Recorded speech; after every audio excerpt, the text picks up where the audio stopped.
Okay, guys. Today we have Chuck Newman on here. He was a Marine, 93 to 06. He was a medic, or you're a medic at a hospital now, right? Chuck, you there? I'm here. Okay. You're a medic at a hospital now, right? I am. Okay. So what do you, you're a part of We Defy. Are you a ambassador, or what do you do with those guys? So right now I'm an ambassador with We Defy. Probably maybe about a month ago, maybe less than a month ago, I got the email congratulating me on becoming a sponsored athlete. My contract or my sponsorship starts on 1 June 2020. Nice. That's awesome, man. Yes, thank you. Yeah, I actually got put on with TJ. I don't know if you listened to that podcast that me and him did, but we were chatting a little bit, and I reached out to him a couple months ago when I was getting ready to start the planning for this BJJ, the PTSD versus Jiu-Jitsu tour. Yep. And because I know that he was an ambassador, or he was one of the coordinators. This is before he was the vice president. And we had chat about it a little bit, and I talked to Travis and Joey a little bit when they were up here for the Jiu-Jitsu in Minnesota, which is awesome, by the way. I don't know if you watched any of that stuff. It's all on YouTube, but it's so cool. It's right in the middle of a brewery, and they just push everything aside, and they set up these giant mats with like lights and the stadium seating. It's pretty fucking cool. But I talked to Travis and Joey a little bit, and then once Travis got the VP, he kind of got the green light to go ahead and help me out and get everything set up. So I've been using the We Defy network to kind of like help coordinate and, get these events big, so I can kind of cross promote and, help promote We Defy while I'm going out and doing this documentary. Definitely. Where do you live? Columbus, Ohio. Ohio. Okay. I think I'm driving right through there, like towards the end of my trip. I think Tuesday, May 26th or 27th. I can't remember what day it is. I'll be in Boston. Let's see here. Yeah, Tuesday the 26th, I'll be in Boston, and then I'm going to Philadelphia. And then the 28th, either the 28th or the 29th, I should be going down, and I'll be in, let's see, where am I going? I don't have my list in front of me. I'll be going down to Louisville, Kentucky. All right. And then I'll be in Louisville for a day, and then I'm heading up to Independence, Kentucky. And you ever heard of 22 Until Valhalla? I have. Great dude. Guff is awesome. I've only talked to him on the phone a few times, but I'm going to go up there and I'm going to spend the day with him. And then either that Sunday, we're either going to do a hike, or I'm going to drive down to Sparta, Tennessee. There's a bunch of waterfalls and shit down there. We might do a separate hike down there too. Nice. Yeah. So I'm trying to mix in a few things on this tour, like not just jiu-jitsu. So, because my nonprofit's recreational therapy. So it's not just jiu-jitsu. So I know a lot of the jiu-jitsu world kind of sees Warrior's Next Adventure as like a jiu-jitsu thing, but it's not. It's just one of the programs.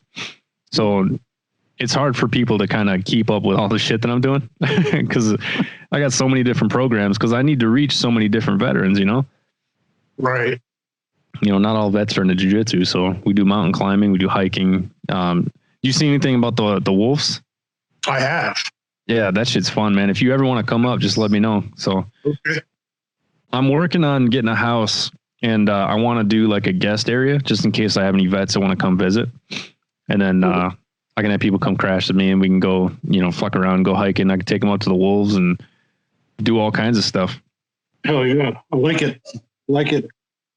That should be fun. So what'd you do in the Marines? I was an infantryman. My short story, Paris Island, Marine, First Battalion Bravo Company, Platoon 1078. Graduated honor grad back in 93. Then my first duty station was Cape Bay, Hawaii. You poor thing. I know. Hard, dude. Then, I had great mentors, great leaders that told me, hey, I need to re-enlist and check out other options, main side or back here in the mainland. And I did. And I just fell in love with the Marine Corps. And at the time I was married, my first deployment, my first duty station, it didn't work out well between me and her. Got divorced. Jody get you? Yeah, no. Well, she actually she's from Ohio as well. And long story short, not so too much about my drama, but great woman. She was then. She's been going through some drama the last few years, whatever. Yeah. But we had a kid together. That's the only reason why we got married. I mean, we both come from old school families, and believe if you get a girl pregnant, you marry her. You know, so that's what I did. And she was just homesick, so I sent her back home to Ohio, and she cheated, and I know the time for cheaters, so I did my thing. I just I was at probably best a D+ Marine. I mean, I wasn't always, the boots fit shine, the camis freaking pressed out or whatever back in the day. Yeah. But once I got the divorce and I picked up corporal again and stuff like that, then I just, gave him the Marine Corps my all. Then stayed in and deployed a couple of times. And where'd you go? We went to Afghanistan in 2002, then Iraq in 4 and 5. Okay. So we're Fallujah for that one, then Ramadi soon after that. Where are you in Afghanistan? Oh, shit. That's too quick. Southwest side, northeast side? Southwest side. So down by like Kandahar? Yes, down by Kandahar before Kandahar was cool. Yeah, Kandahar. So I luckily never had to go down there. I was stationed up in Bagram in 2011, 2012. We were part of the Reapers. Okay. So we were the first Air Force squad to have our own battle space in Afghanistan. It was like a 10-mile radius or so around Bagram. We had a couple other Army MP units that were driving around with us. So we were pretty much Presence Patrol. We were QRF. We did a couple other side missions here and there, but we did a lot of the whole hearts and minds bullshit. Mainly we fucked up their roads because we had those, what those MRAPs or the MRAPs were? Yes. So we had MRAPs and MATVs, the MATVs, those giant dune buggies on steroids. Yep. And we were driving through one of their villages one day, and I think it was our Charlie truck. We had 4 trucks. So our Charlie truck actually was taking a turn, and the road gave way. And so we got stuck in that village for almost 20 hours, man. I'm probably over exaggerating. I don't remember how long we were actually there, but it felt like fucking forever. But it was nighttime when we stayed there, and the sun came up, and then all these kids came running around, man. I was freaking out. And so I did my best. A lot of the guys there called me Snack Bar because I always had a fuckload of food with me. Yep. And so we went down, and I started giving them like licorice and shit and like tossing food to the kids. And, I carried a soccer ball with us sometimes just in case, you might as well get them like feeling good and being happy, because then you don't have to worry about getting shot. But Afghanistan was fun. Sucked, but it was fun. Yeah, we went there. There was nobody there. I mean, it was just like Special Operations was there and us. Yeah. And it's like, what do you want us to do? Start digging foxholes, put up Constantine wire, start filling sandbags. We're like, fuck. And we did our thing, and 6 months, 7 months later, we come back and it was like, hey, we're actually going to do something now. We're going to Iraq. We're like, okay, sure. As soon as we get in the country, it's like we stayed in Tent City and all that shit. And then, when they told you, or we're there for the elections in 2004, and that's when I heard that shit was like fucking riot time after the elections. Yes. It was just a clusterfuck, the whole thing. Yeah. I mean, nothing bad of what we did. It was just too many politicians had their hands in the money pit or in a cookie jar. And I mean, anybody with the right mind knows that there was some shenanigans going on there. God, yeah. Intel was bad the whole time. It comes down from top to bottom. I mean, sometimes it's down to us. It's like telling your buddy a secret that tells another buddy a secret, tells another buddy a secret. It becomes a rumor. And that's all it was for us with Intel. We got better over time, but it's just like, who do you trust? And so that's how it was in Fallujah, and Ramadi wasn't much better. You know what I mean? Ramadi was just Wild Wild West. So yeah, I heard some stories from Ramadi and Fallujah during those times. I had a Marine up here. We've been on a few hikes together, but he was there in 2005. Not a fun time. No. it wasn't. But yeah, it's kind of cool to listen to some of those stories though. Like I know a lot of that stuff sucks, but like I love war stories. I'm not like obsessed with it or anything like that, but I love hearing the stories of fucking triumph and shit. You know, it's pretty cool to listen to. And I totally agree with you, because it's like hearing another brother, another sister tell where they've been at what time, and if you choose some of the same dirt with them, it's a freaking moto boner and stuff like that, and it's like it's cool as shit. It's like, oh shit, you did that? Oh, cool, stuff like that. So it's pretty awesome hearing the stories and stuff like that. So I'm the same way, like especially it was like I saw a World War II guy the other day in Walmart. And I went out of my way and like tracked this dude down and just shook his hand. But from me shaking his hand, it was like a 45-minute conversation. His wife and like grandkids were out shopping. Him and I were just sitting there in the middle of the aisleway just bullshitting about freaking war. You gotta be careful initiating conversation with older vets. You got to make sure you have the time. That shit always turns into like a 40-minute conversation. I love it though. I'll sit and talk about war all day. Yes. I'm at go ahead. No, you're good. Go ahead.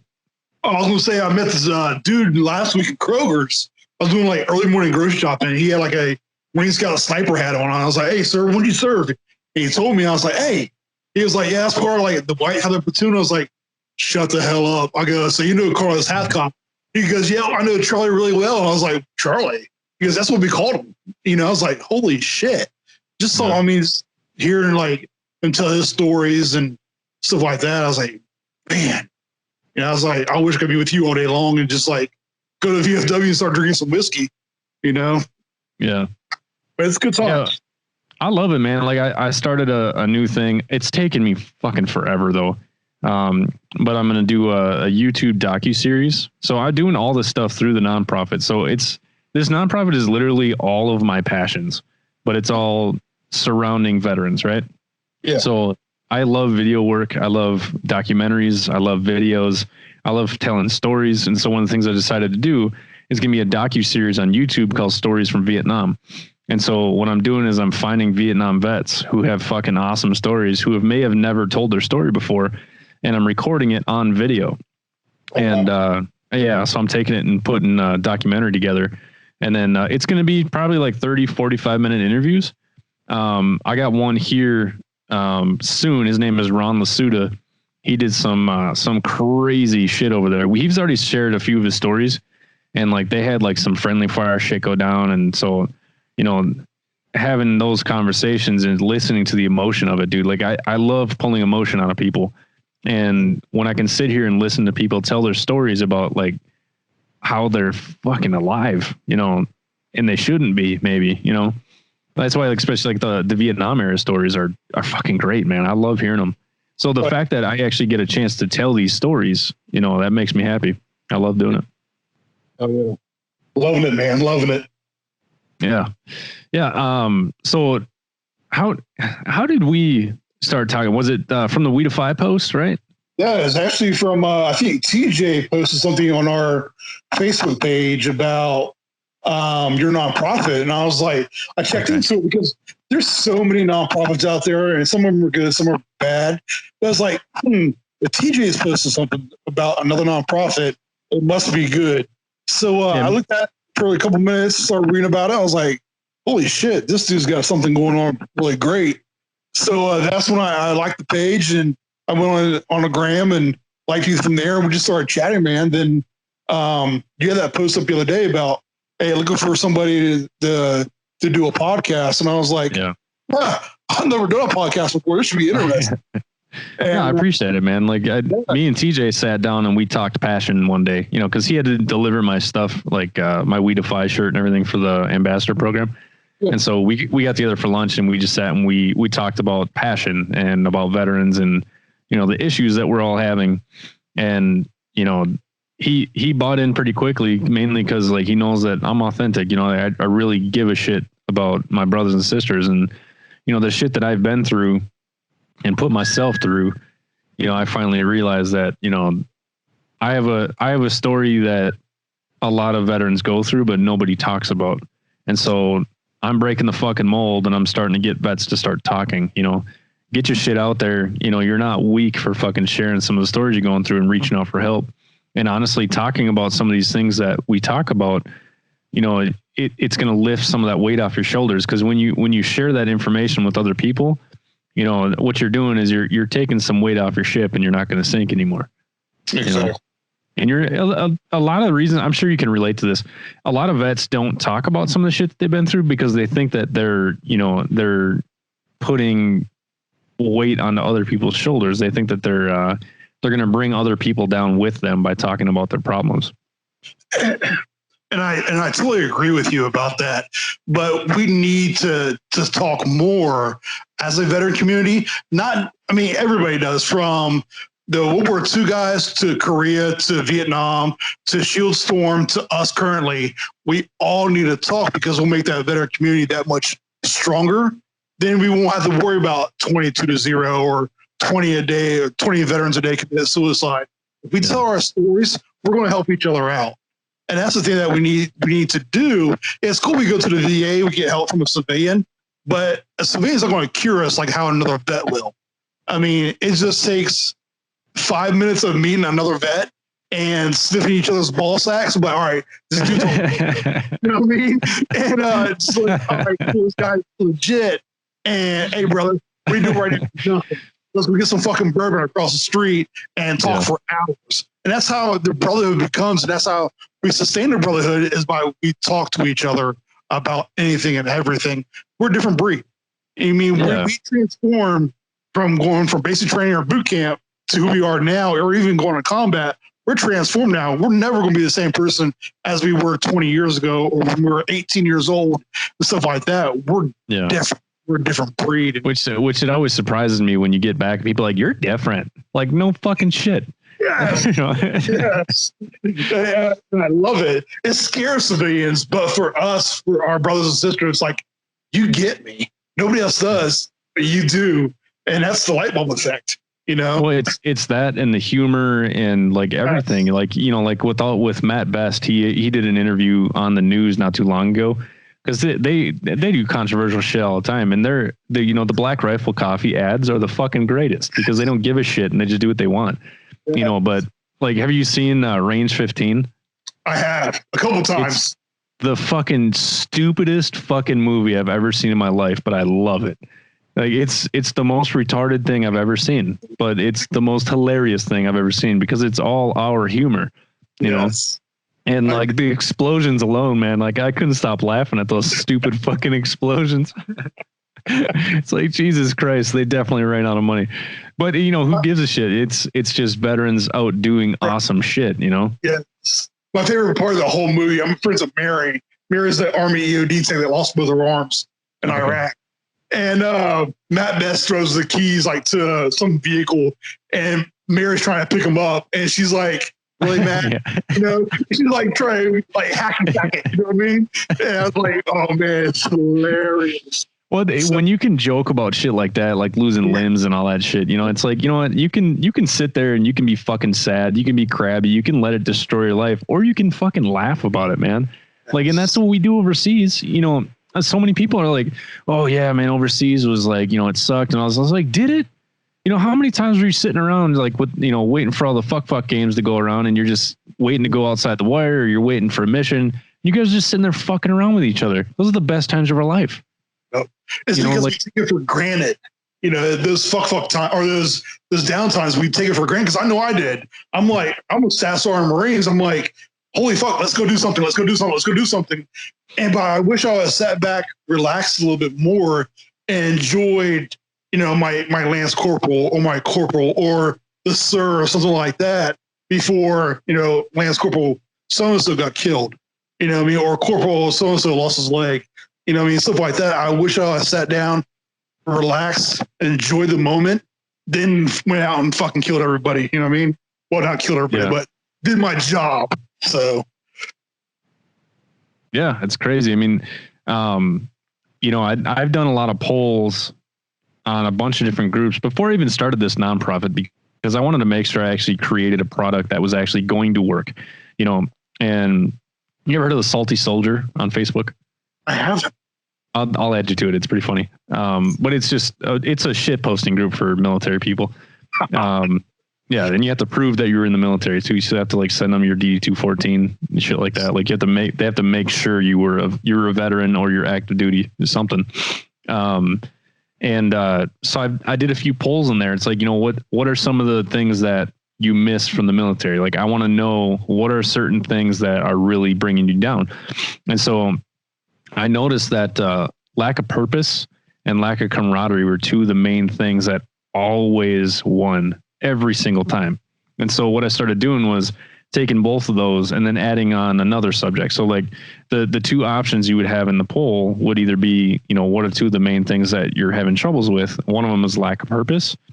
And then like, I'd pick like, job security, or I'd pick like homelessness. So I just picked a bunch of different subjects, and every single time lack of purpose, lack of camaraderie were the two things. So I'm like, okay, how can I inspire veterans? And it's like, okay, recreational therapy has always worked for me, like climbing mountains and shit, doing fucking awesome shit. Because remember the last time you were overseas, you guys did a fucking badass mission, or you climbed a mountain, or you did like a convoy and you finished the mission. You feel fucking great. You're like, fuck yeah, we just did that. You feel great. You have that inspiration, right? Yeah. And my first climb was Eagle Mountain up in northern Minnesota. It's not a bad one. It's like 4 miles or something like that. It wasn't a bad hike. But I had 3 other vets with me, and then one of their wives. And like just the chats that we had on that trip, it really made me understand, like, this is giving people an opportunity to really talk about those issues that they haven't been talking about. And, when we get together, we're all veterans, some combat, some not. And it doesn't fucking matter. Like I got one of my buddies, his name is Joe. He actually was on the 3rd episode for Warriors Next Adventure podcast. And we talked a little bit about that. One of his struggles was he never deployed. And so like he thought that he couldn't claim that veteran status. I'm like, nah, dude, I don't give a fuck if you deployed or not. I was like, this nonprofit isn't for wounded veterans. This nonprofit is not for war veterans. It's for veterans. If you served in the military, I'm here for you. And I try to get these guys to understand, like, there's no stipulation to reaching out for help. If you went through some shit and you're having troubles, quit being a bitch and fucking reach out for help, because a lot of these guys think that, they're fucking Billy Badass and they're going to be just fine. It's like, okay, some of the strongest people I know are the ones who've killed themselves because they refuse to reach out for help. And I'm like, I'm not losing another fucking brother. Fuck that. I'm going to do whatever I can to make sure I'm there, and I can only be in so many places at once. So that's why what I'm trying to do is when I go to different states, I'm trying to bring people together. It's not just, I'm not in the business of taking a bunch of vets from all around the country. Hey, let's all meet up in Chicago or California. No, fuck that. And like, I'm going to Colorado at the end of June. I don't have dates set up yet, but we're going to be climbing Mount Elbert. And so I'm getting all the veterans in the Denver, Colorado Springs, like all that area. We're all meeting up and we're going to climb the mountain together. And so the reason why I'm doing this is the lack of community or lack of camaraderie. So I'm creating little spider webs everywhere I go. So the guys in New York, when we climbed Mount Marcy together, that was a 17-mile hike. That fucking sucked. It was a 9-hour hike, but I really got to know those guys. It started with 8, only 5 of us made it to the top because that mountain was a bitch, but I got to sit and actually talk to these guys, for hours at a time. And we got in really in-depth conversation. I mean, lots of dick and fart jokes, sure. But, there was there was a lot of pretty deep, intense conversation. And now a lot of these guys hang out together. I'm like, fuck, if I can create that all around the country, if I can be responsible for creating communities and making sure like vets aren't alone, they don't feel alone. And my mission's fucking worth it. Yeah, I agree. Totally agree, brother. Do you have a pretty big community in Columbus? What are we, the 5th largest veteran community in the United States? We're top 10. Put it like that. We're top 10 because we have Columbus VA is the largest VA in Ohio. And we have Cleveland, Cincinnati, not Circleville, but we have different cities, whatever. But for general population, we have a good sized veteran community here. And it's nice because you do run into a lot of vets. I mean, where I live at, probably every fifth, sixth person is a vet. And it doesn't matter if it's male or female. And of course, it's a pride thing. I mean, everybody has a license plate, you know, so as you go up to me, you say, hey, thank you for your service. Here's your icebreaker. And you make it a male, you make it a female that says, oh, my husband served or my wife served. I'm like, all right, cool, man. Appreciate it. You know, and you just walk in, you do what you got to do for the day. But you might get that female, you might get that dude like, hey, brother, did you serve too? I'm like, oh, yeah, I was da-da-da-da. They're like, oh, cool. I'm like, what branch are you? Air Force. Oh, I'm sorry. Or something like that. I mean, well, you talk shit to each other, and it's just known. Like, I had a vet reach out. He's actually coming up to see the Wolf Dogs with me on Saturday.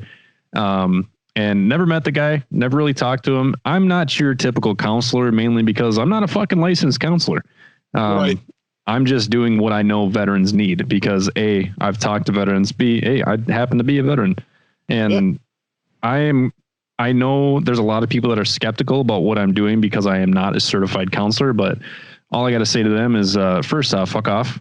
Two, come out with me and see the way that I talk to these guys. I don't talk like a counselor. I talk like a veteran. We get together and we bond with each other through the way we talked in the military, but also at the same time, I'm spreading what I've learned over the last few years. Like, I try not to say it too much, but I've been practicing Buddhism for like 4 years now. And I'm not a Buddhist because I fucking swear too much and I like meat, but there's a lot of the way of life of Buddhism. Fuck, it has helped me so much, and it's been helping a lot of the vets that I've been pushing it on. And I'm not trying to get people to be Buddhists. Fuck that. That's not what I'm trying to do. I'm just trying to get people to look at the way of life and trying to understand, like, when you're aware of everything that's going on in your situation at that time, you can pick and choose what bothers you. You know, you don't have to get mad at people. Like, I don't even get mad when I'm driving in traffic anymore, which is fucking huge for me because I used to say some horrible things to people while I was driving. But, you know, I'm trying to take everything that I learned, the lessons that I've taught myself, and, you know, through my healing process, I'm trying to get vets to understand you can heal too, you know, and it's okay to admit that you need help. It's okay to admit that you're not doing so great. You're not weak. You're just going through some shit. Yep. You know, and the main thing is getting veterans to be vulnerable. Vulnerability is, I've said it and I'll say it again, is vulnerability is the key that unlocks the doors for other people to come inside. You know, not come inside you. Right. Thanks for pointing that out. Yeah, I just want to let you know, you know. But no, it's vulnerability is key. You know, it's not the answer, but God damn it, it opens up so many doors. You know, it does. You know, like we just talked about it before. Is about 5 minutes ago. You know, once we start asking more for help, or just saying, "Hey, brother, can we talk?" You know what I mean? I have an open door policy here at my apartment. You know, I don't care who you are. If you need help and you're 2 hours away from me, one, I'll drive to you. I'll bring a case of beer. We'll just sit there and talk all night. Or if you're close by, stop by. We'll go out to fucking McDonald's and get some food, or come out here and we'll drink bourbon, or, you know, whatever, smoke a cigar and just talk shit to each other, or you just stay the fucking night. You know what I mean? Yeah. Not my bed, but I mean. Oh, you don't want them to cuddle up with you? Stay warm, brother. No, because I'm Big Spoon, you know? You could save a lot of money on your electric bill by just cuddling up with a vet. I probably would. You even got a t-shirt. Yeah. So, you know, I've talked about this a little bit, but I'm talking about a little bit more because I'm big on manifesting. Yes. And actually, you know, speaking as if the future is now. There's this guy named Vishen for Mind Valley. He was giving a speech and he said that quote and I really liked it. So it's like, fuck it. So one of the things I'm trying to do up here in Minnesota is I want to build what's called a veterans ranch or a veterans retreat. So I finally filed for my VA disability. Okay. I've been out since 2012. So my dumbass has been missing out on probably going to be 80%. So the good thing is I filed back in March. So they're going to have to back pay me all the way back to March of last year. So if I get 80%, I have a heart issue and sleep apnea and then PTSD and a couple other bullshit things. Yeah. And which is fucked up because they noticed that I had a heart condition. And they're like, yeah, you need to get a stress test and a heart monitor because we got to figure out what's going on with your heart. And there's something wrong with the electricity in it. So I'm probably going to have a fucking heart attack soon. But I called the VA to set up those tests. They're like, yeah, you don't qualify for VA benefits. I'm like, what? Wow. Okay, I'll just fucking die then. So I have to wait till my claim is done. And then I have to reopen my claim to get my heart shit figured out. But anyway, there's a way to that. Oh, yeah?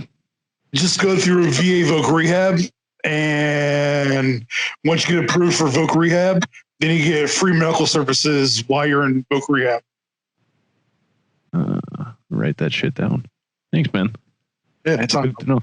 So the cool thing is, if I get that 80% rating, they pay me back to March. That's going to be like $20,000, right? Yeah. So everything I do revolves around Warriors Next Adventure. I want this nonprofit to grow. I don't want it to be the biggest thing in the world. I just want it to be big enough to where I can get the funding to do this full time so I can actually provide these services to veterans 24/7. Because right now I'm a 911 dispatcher for the Minnesota State Patrol. So it's a good job, but I can do so much more, man, if I'm just like out doing this shit. So one of the things I'm trying to do is get this ranch, right? So if I get that check for $20,000, I found property for, I found 10 acres up in like north central Minnesota for about $12,000. So what I'm going to do is I'm going to buy this property. I'm going to keep the property in my name most likely. And then I'm going to pretty much set up everything for the Warriors Ranch out there. Like what I want to have is, I'm going to have like a house out there, and in the basement, I'm going to have about 10 rooms.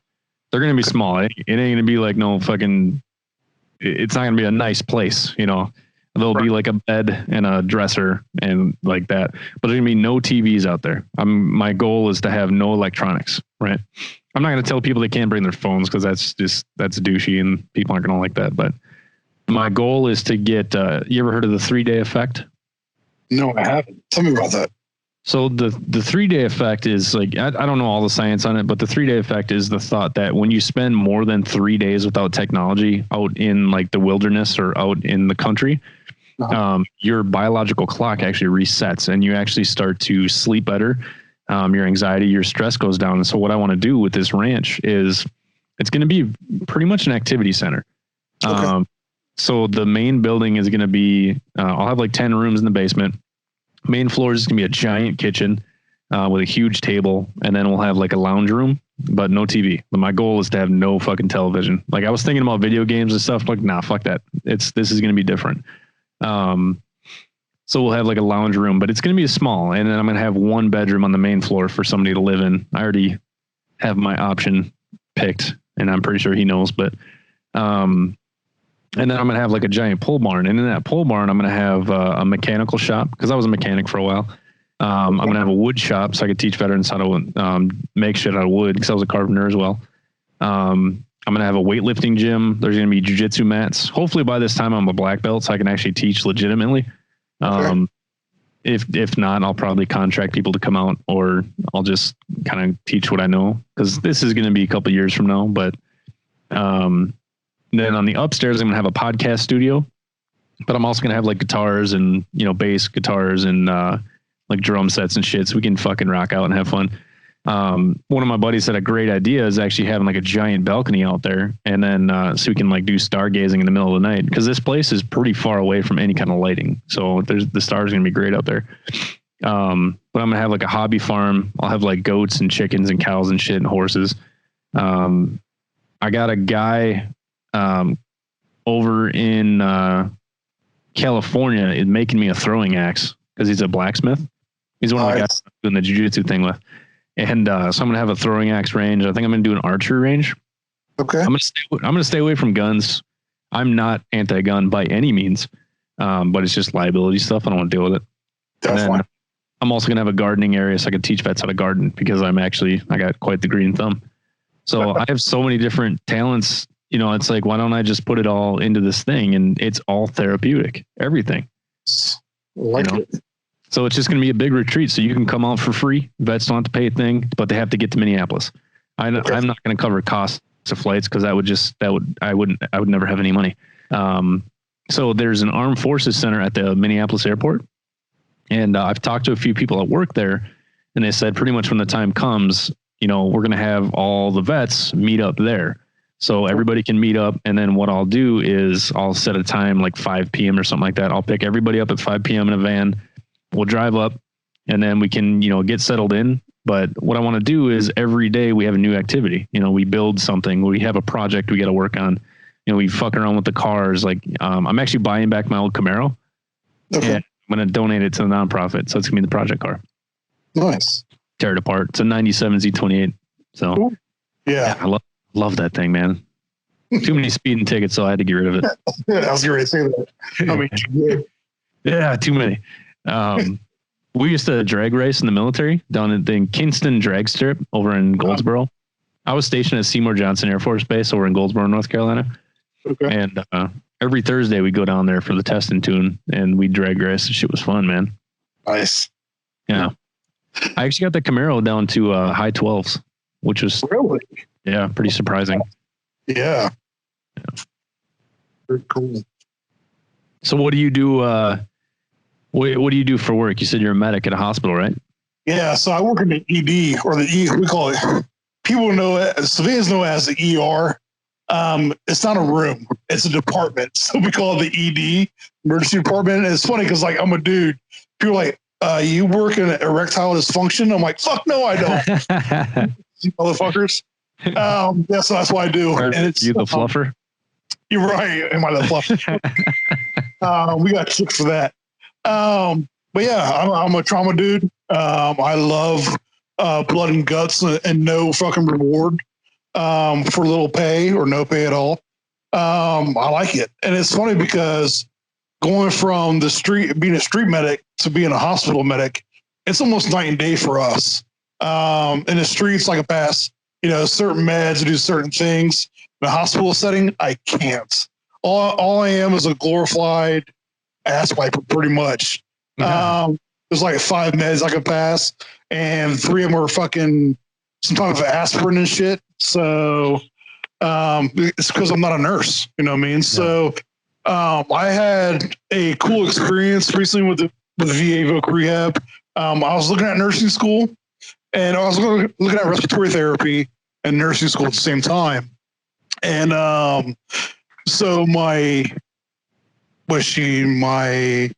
counselor, I guess, my program manager. And she was like, all right, get some information on it. Da, da, da, da. So I did. And I was getting ready to present it to her. I was like 2 days from presenting it to her. And I saw hospital management. So I started looking at hospital management a little bit more. And I was like, wow, it takes me away from the ER. It's a lot more money. And, the top dudes are like CEOs of hospitals and shit like that. Oh, so, yeah. So I was like, why can't I do this? Instead of worry about, nursing school, is this one accredited? Is this one not? Or be on a wait list for a year to 2 years. It's like, why don't I just do this right now? And so I talked to my program manager about it. She's like, Chuck, yes, you need to do this. This is perfect for you. So I did. And so I got approved for that. And I started school in May. And I just told my boss about it, my nurse manager about last night. And she didn't like it too well because she's like, I'm losing more medics. This is like 5 of us. And like me and another dude, I got an Army vet that works with me as well. But he's been a medic since like he was 18 years old, in the Army. And he's got a couple of deployments underneath his belt. Then we got 3 females, and one she just picked up her medic probably about 3 or 4 months ago. But her mom is a big uppity up at the hospital, so she got her job there, and she's green. So she's still, we had a CPR patient the other day, or and she was on chest compressions, and I was on a bag, and she wasn't going down death-wise. It's like, hey, let's switch. And so broke the dude's rib, and but he still survived. That's all that matters. Survive. Hey, fuck it. So yeah, that happens quite a bit, doesn't it? With CPR, it happens all the time, especially with me being I'm 260 right now, and I get on top of a patient. I don't care how big or small you are. I'm gonna break a rib. You know what I mean? But I'd rather break a rib, you know, and save your life and break a rib and you die. You know what I mean? So, well, either way, that rib's getting broken, fucker. Right. Yeah, I'd rather have somebody break my rib and, you know, save my life. You know, I mean, that's got to be a pass. Yeah, you know? You'll heal. So, yeah, so that's what I do, and I like it. Like I said, it's long hours. We work 3 12-hour shifts now. Yeah, so it's not too bad. I mean, it goes by pretty quick, and you have a good team. Nice. Yeah, that I couldn't do the whole hospital thing, man. I'm starting to realize that, like, I don't like seeing inside of bodies. That's fucking gross to me. You know, like I'm not like a huge, like, you know how friends are. Sometimes people will send like all kinds of crazy, like nasty videos of like people, you know, like getting shot or, you know, getting hit by cars and shit like that. I don't like watching that shit, man. I can't handle it. It's not for me. I could never work in an ER. It's again, it takes a special breed of person to be able to do it. There's some of my nurses, some of my techs that see blood and they freaking, you know, they're in a wastebasket throwing up. And it's just like, this is your job. You know, like, for 20 years and I still get grossed out by shit. And it's like, wow. I mean, it's not your shit. So why are you grossed out about it? You know, just clean the fucking shit up and go.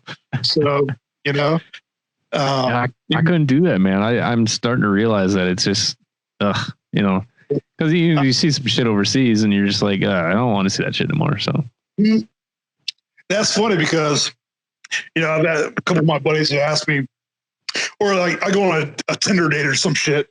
The girl's like, what do you do for a living? I go, I'm a medic.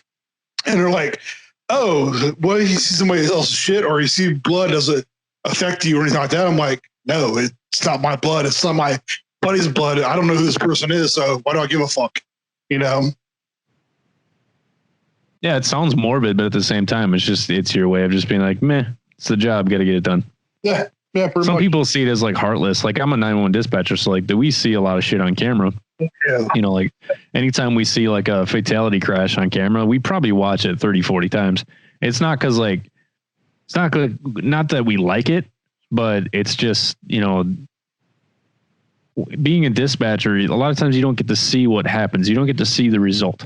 You know, I've had domestics that I've been on the phone and like, it just hangs up and I never find out what happened.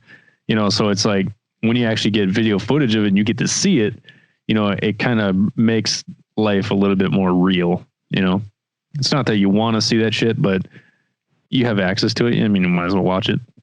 Yeah. And it's not like it's crazy too. Cause like you get that dark sense of humor, like same with military, same with cops, like any kind of EMS, fire, 911, we have a little different sense of humor than most people, you know, and I guarantee you everybody can attest to that.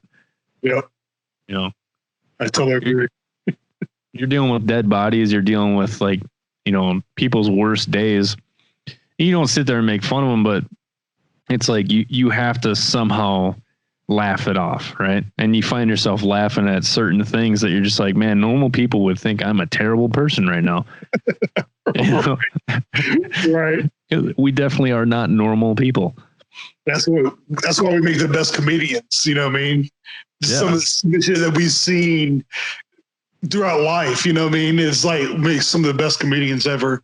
So, oh, dude, especially like when you get a shitload of vets together and like everybody gets comfortable, man, some of the funniest shit comes out of these people's mouths. Yes. So I got like the wolf dog thing. We usually have like 6 or 7 vets out there at one time, and some of the conversations that we have is just ridiculous. You know, there's a lot of racist humor getting thrown out there, and you know, it's pretty bad. Like Justin, my buddy Justin, he's black, so he initiates it most of the time, but it's like, come on, you know, you say some shit like that or you're going to get some shit back. So it's just the way it is. And like, we talk about the military all the time. Like, fuck, I miss the military. Like everybody got along. It doesn't matter who you are. Doesn't matter where you grew up. Like there is one guy I was served with who grew up in like Brooklyn, New York. And like, he had a pretty shitty childhood, you know, and we get together and like, I just don't understand why he's angry all the time. And we talked about it. And, you know, starting to realize that he's experienced racism his whole life. I was like, man, I give 2 shits that you're black. I don't give a fuck. I was like, I'm going to talk shit to you just like I talk to everybody else. So if I say something that's offensive, You just tell me to fuck off and then we'll just move on. You know, I get that there's boundaries and I would never cross, you know, certain boundaries, but, you know, in the military, you learn to understand that everybody around you has lived a different life, but you can all get together and live for the same cause, you know? I agree. Especially overseas, man. Shit. Oh, God. I don't give a fuck who you are. You better have my fucking back. You know? Yeah. Like back when the whole don't ask, don't tell shit was going on, like everybody knew like who the gay people were. And most people didn't fucking give a shit, you know? No, we don't. We don't care about your sexuality. I mean, you go out with a dude and it's like, okay, whatever, you know, dude likes dude. And it's like, all right, as long as dude can do his fucking job, you know, protect my six or whatever, we're good. You know what I mean? And it goes the same for women too. I don't give a fuck that you're a woman. Do your fucking job. If you can do it, great. Like two of my best drivers overseas, you know, shout out to Sid, shout out to Charette. You know, they were female drivers in Iraq in 2008 and they were fucking badass. They were awesome. You know, Sid was my driver for my truck and me and her had some great conversations out there and she was great. The best part is she always told me when she was going to brake. So like I was a gunner. So I didn't smack my fucking face against the side of the turret. She's like, hey Ron, I'm stopping. Like, oh, thanks, man. So I wouldn't fucking get knocked out. My truck was always clean. Like she was on top of her shit. She's the best driver I had. But no, it's like she did her shit. She worked. She was good at it. You know, she deserved it. Like all these people getting mad about females getting into the like ranger training or SEAL training. Fucking let them try, but do not lower the standards. That's the thing that pisses me off. He's like, are we really going to use the military as an experiment, or are we going to be the most lethal fucking fighting force in the world? You know, you start lowering standards just so females can get in. I'm not cool with that. But you got a chick in there who busts her fucking ass and she blows that shit out the water. I'm going to be behind her 100%. That's fucking awesome. Yeah. You know, I just don't think we should lower standards. Right. And I totally agree with you. I mean, our generation's a different breed now than what it was 20, 30, 40 years ago. And I agree. I mean, if a female can get a ranger tab, go for it. Now, as for her actually get a special operations, it's going to be a while because that standard is so high. I mean, look at you just talked about Buds. I mean, Buds, it has the highest, well, besides Delta, has the highest nutrition rate of freaking people failing. You know, so will Spec War drop that standard? Fuck no, they won't. Will Delta drop that standard? Fuck no, they won't. No. But for the 5-10 females that got tabs, good for them. I mean, that's awesome. Rock on. I think people just need to stop like being so fucking judgmental. You know, just because there's a standard doesn't mean that we're counting people out. Like the whole like transgender band in the military. I mean, I get it. I do, you know, and there tends to be a large portion of mental health issues with that community. And if I'm wrong, you know, I'm sorry. I'm trying not to offend anybody, but you know, the military is not a fucking experiment. You know, it works the way it is. You start changing shit, and that's when you start to, you know, you cross certain boundaries, and it could possibly make us weaker. But like little shit, like the Sikhs, you know, I said that right, the Sikhs, like they're wearing their what do they call them, turbans or the head wraps, and they have beards and shit, and people are in outrage about that. It's like, why? Does that fucking change anything? No. Who cares if they're wearing some shit on their head? You know, that's their religion. That's what they do. They're fucking, these guys will be covering your back just as well as anybody else. Who the fuck cares what they wear? Yeah. You know, if you're mad you can't have a beer or a beard, just transition into Norse. You know, because that shit's actually allowed now in the military. If you practice Norse mythology, you're allowed to have a beard. I read that the other paganism. yeah, paganism. That's right. I was like some dude in the army, like, approached his command about it. It was like, hey, I'm pagan. They're like, no, you're not. I'm like, I've been pagan for my whole entire life and I want to grow a beard. So they passed up the chain of command and they approved it, and he's fucking wearing a beard now. Hell yeah, man. That's awesome. Good for him. Way to go. Not all heroes wear capes. That's right.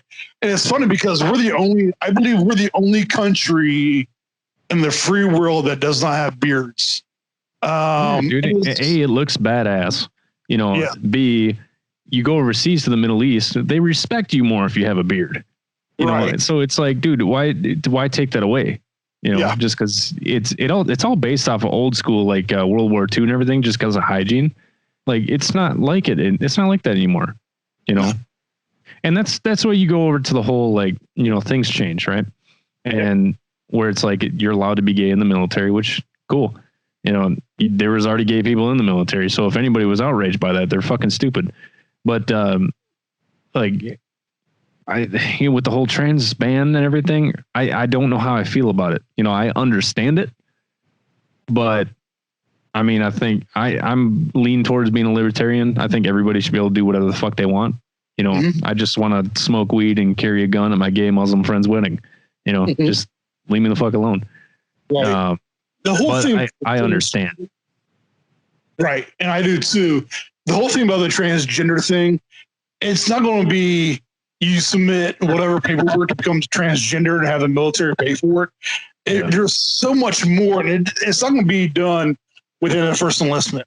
Or what I've read and stuff like that is going to be done in first enlistment. It takes at least, what I've read from DOD, it takes at least 10 years from day one, your command approving it,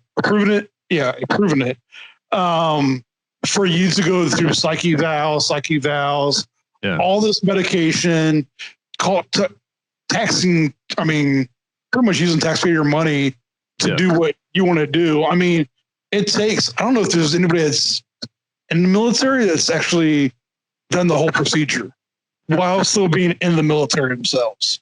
I just don't see why the military should have to pay for that, though. No. I mean, I've known a female, she was a corpsman while I was at Lejeune. She was flat chested as fuck. I mean, you see a wall, that was that girl. Great corpsman. I mean, really, really cool chick. Yeah. But she went to her command and was like, I'm down in the dumps. This is why I'm down in the dumps. I want boobs. And she got her command. She worked at the hospital though too. Yeah. Her was like, all right, hey, I'm a plastic surgeon. Boom, boom, boom. Hey, here's some freaking double D's. And see, I don't understand why the military should have to pay for that. Like, do your thing. Yeah, sure. Whatever. Right. But why should the military have to pay for that? Like, I get it's like they play it as like a mental thing where like they're self-conscious or something like that. But hey, you know what? Dudes are self-conscious about small dicks. So you don't see them getting bigger dicks. Come on. Half the military probably got little tiny penises, and you don't see them fucking complaining. Very true. Very true. And it's cold out. I pee on my balls. Right. Yeah, this isn't the typical nonprofit. The funny thing is, I had somebody talk to me the other day. They're like, man, you should really watch what you say on these podcasts. I was like, why? I was like, these podcasts aren't for donors. These podcasts are not to get money. These podcasts are for veterans to relate to each other. That's what they're for. Exactly. If people get offended, I apologize. I don't want you to be offended, but I will not apologize for what I said. Yeah. Because nothing I say has malicious intent. It's usually to make somebody else laugh, or it's meant to, affect a person in this demographic, but not this one. So like, I might get some flack for the whole transgender military thing. That's fine. And people can get on me all they want. I treat everybody exactly the same. It's just, I have certain understandings that, why would you, if you're suicidal or you're depressed before you join the military, you don't get into the military. Mm-hmm. That's the way it works, so why should we make the exception for somebody else who's trans and, wants to join the military? I don't think we should do that. It should be the same across the board. I'm all for equal treatment, like same with the whole, females in combat. Fuck it. If they can fucking hold out and they can be just as badass as the dudes they're next to, fuck yeah, let's go. I'm all for that. I don't really care, but then just don't lower the standards. Yep. That bothers me. Yeah, me too. So very cool. Hey, we're talking about comedy. You should check out Vet TV with Donnie O'Malley. Bro, I've been watching the previews for that Grunt's Life movie in Afghanistan. It looks hilarious. It is. All his shit is fucking hilarious. And the opening scene is the best, where he's jerking off in the porta potty and he gets shot and he's like, shit, and he hurries up instead of getting out. The whole thing is hilarious. Well, you got to finish.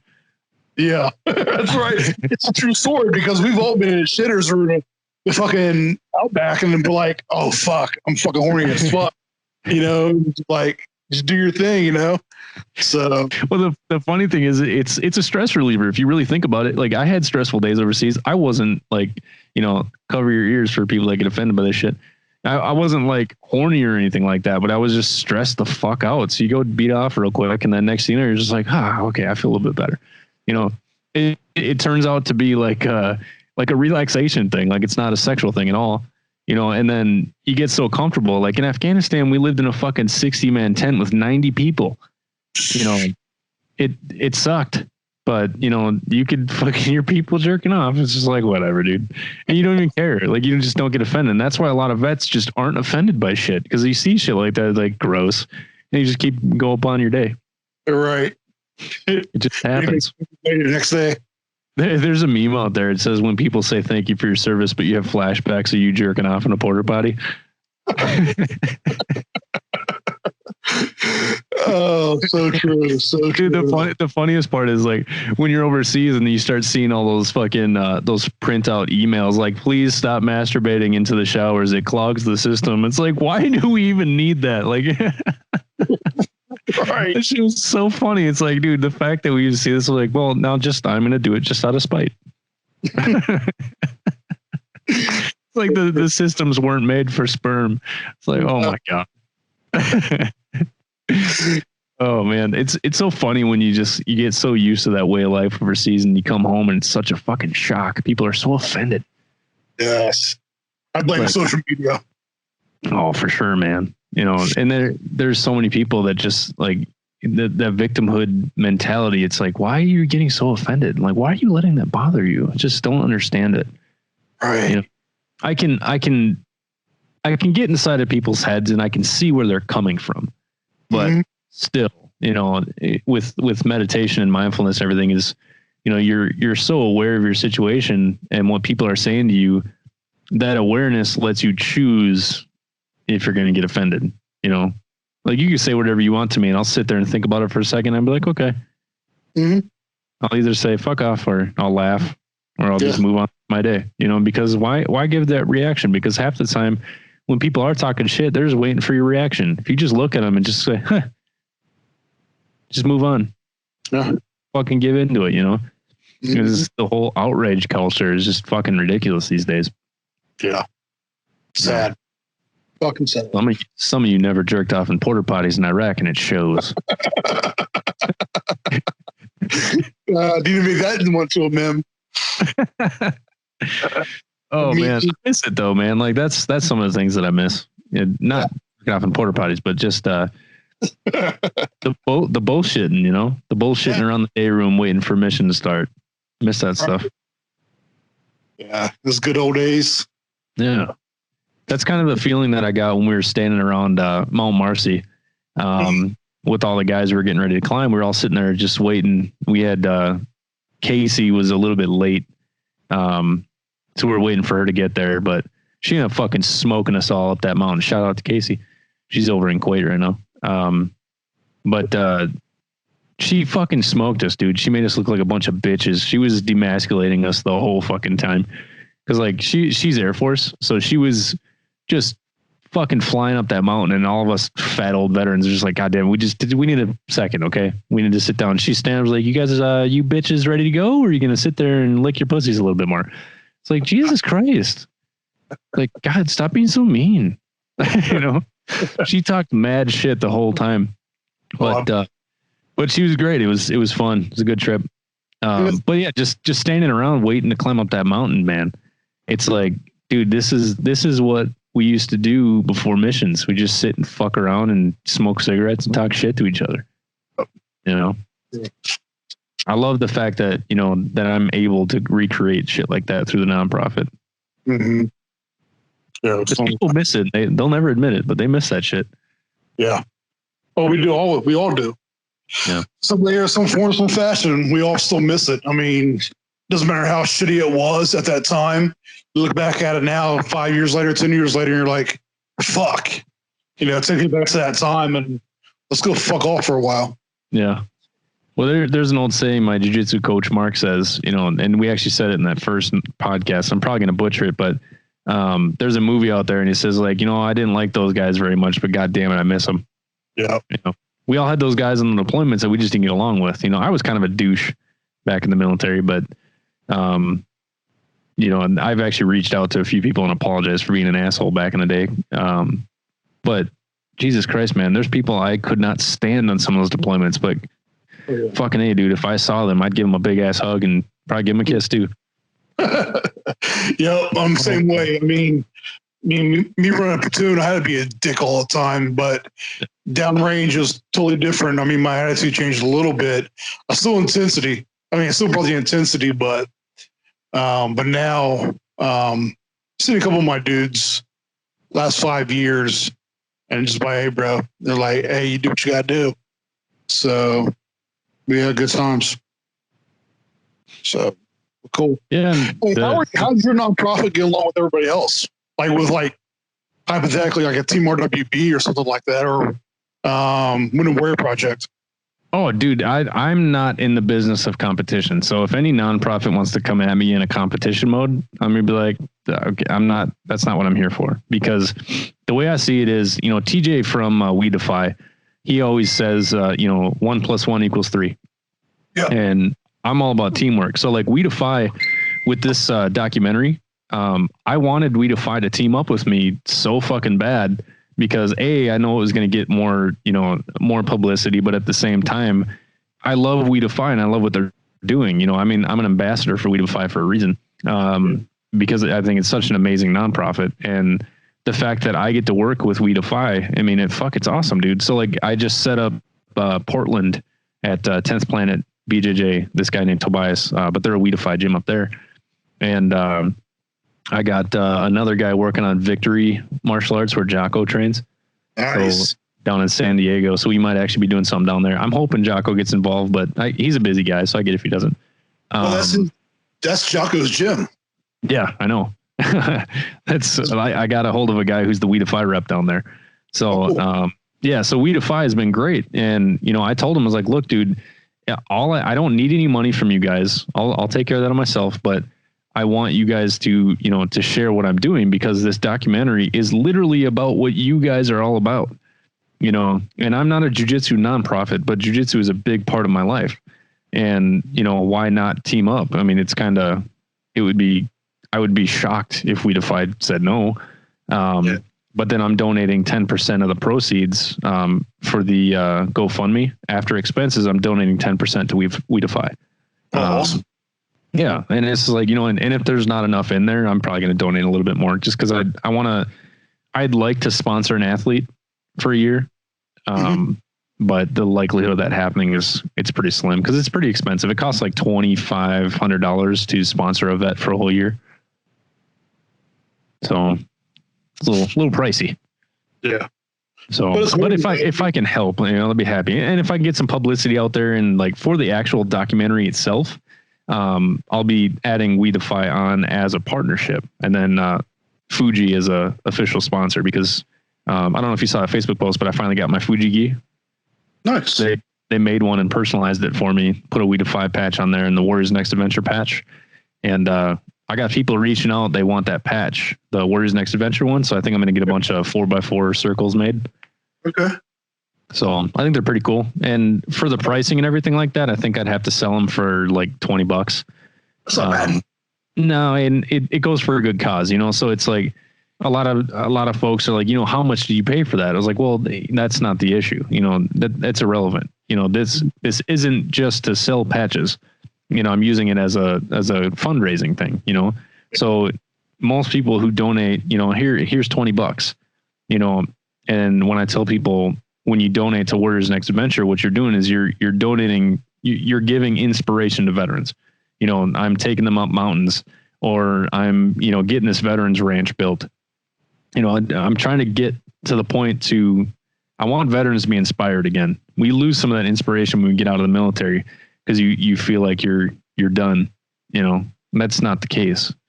There's so much more to life after the military, and I'm trying to get that fucking flame lit, man. And so when people donate, a lot of times they don't really see anything for it. But when you buy a patch, you're spending a little bit extra on a patch that's going to go towards a good cause, and you can sport the patch. Same with the hats, the WNA hats, and the shirts and the coins. And I need your address, by the way. So everybody who does the podcast gets a challenge coin. So I'll send that out to you. Yeah. Give you a wristband too. Rusty May down in Oklahoma. He's a WeDefy athlete down at National Martial Arts. I'll be interviewing him, but he got these wristbands made for me. So they're teal and it's got my website and my phone number on it. Nice. So if any vets ever need to talk. Another thing that I try to do too is like, I want vets to know, like, if you want to reach out, but you don't really want anybody to know, like my phone number, 65 or 612-518-9282. That's the Warriors Next Adventure phone number. That's my personal cell, and I tell people if they need to talk, but they don't want anybody to know, they can just text me. I'll probably ask, who the fuck is this? But, right. Just say, hey, I'm a vet and I don't really want to say who I am. I got a couple of vets that I talk to just about every week and I have no clue who they are. Nice.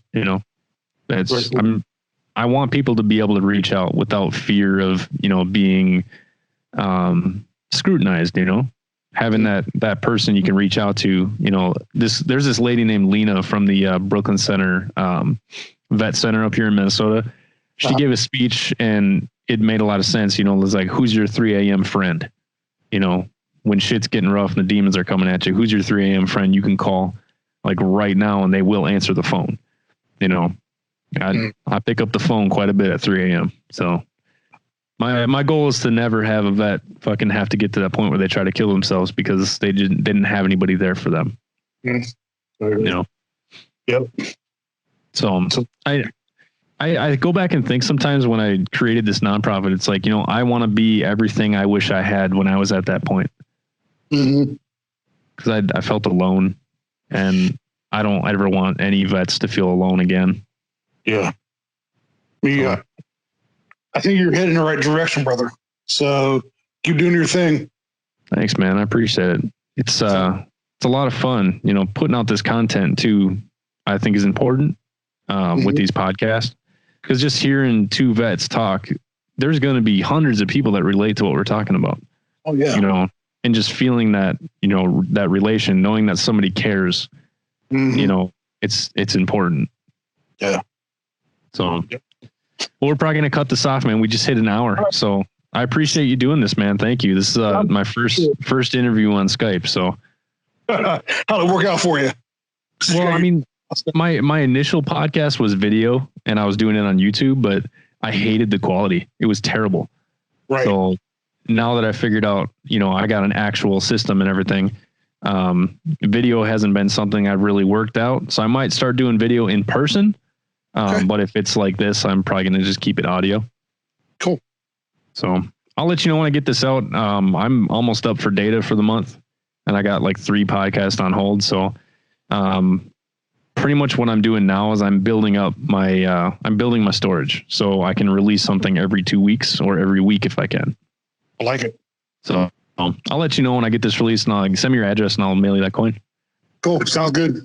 Appreciate it, brother. Thanks, man. Thanks for coming on. And hopefully I'll stop through Columbus and say hi when I'm going down to Kentucky. Sounds good. Let me know. All right, homie. We'll talk soon. All right, brother. Later.